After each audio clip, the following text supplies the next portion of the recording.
एक राजा था। उसे पढ़ने लिखने का बहुत शौक था। एक बार उसने मंत्री से कहकर एक शिक्षक की व्यवस्था की। शिक्षक राजा को पढ़ाने के लिए रोज आने लगे। राजा को शिक्षा ग्रहण करते हुए कई महीने बीत गए, मगर राजा को कोई लाभ नहीं हुआ। गुरु तो रोज खूब मेहनत कराते थे, परंतु राजा को उस शिक्षा का कोई लाभ नहीं हो रहा था।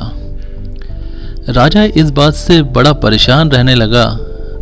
गुरु की प्रतिभा और योग्यता पर सवाल उठाना भी गलत था, क्योंकि वो एक बहुत ही सिद्ध और प्रसिद्ध गुरु थे। आखिर एक दिन उसने यह बात रानी को बताई, तो रानी ने राजा को सलाह दी कि राजन, आप इस सवाल का जवाब गुरुजी से ही क्यों नहीं पूछते। लेकिन राजा भी गुरुजी से यह बात पूछने पर संकोच करते थे।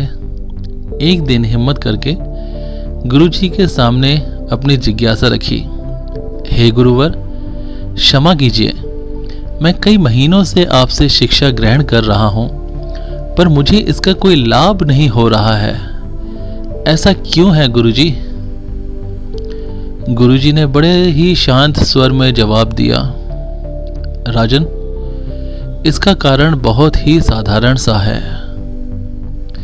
गुरुवर, कृपा करके आप शीघ्र इस प्रश्न का उत्तर दीजिए। राजा ने विनती करते हुए गुरुजी से कहा। गुरुजी ने कहा, राजन, बात बहुत छोटी है, परंतु आप अपने बड़े होने के अहंकार के कारण इसे समझ नहीं पा रहे हैं और परेशान और दुखी हैं। माना कि आप एक बहुत बड़े राजा हैं। आप हर दृष्टि से मुझसे पद और प्रतिष्ठा में बड़े हैं, परंतु यहाँ पर आपका और मेरा रिश्ता एक गुरु और शिष्य का है।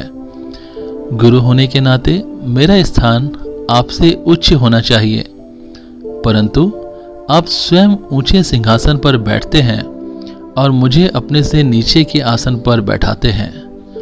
बस यही एक कारण है जिससे आपको ना तो कोई शिक्षा प्राप्त हो रही है और ना ही कोई ज्ञान मिल रहा है। आपके राजा होने के कारण मैं आपसे यह बात नहीं कह पा रहा था।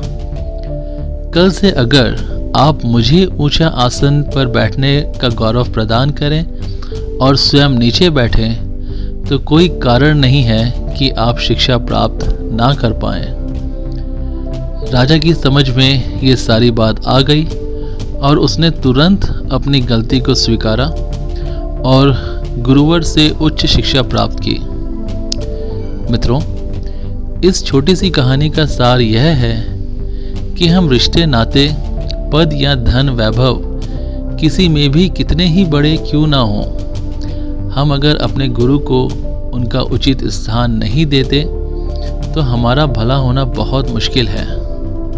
और यहाँ स्थान का अर्थ सिर्फ ऊंचा या नीचे बैठने से नहीं है। इसका सही अर्थ है कि हम अपने मन में गुरु को क्या स्थान दे रहे हैं।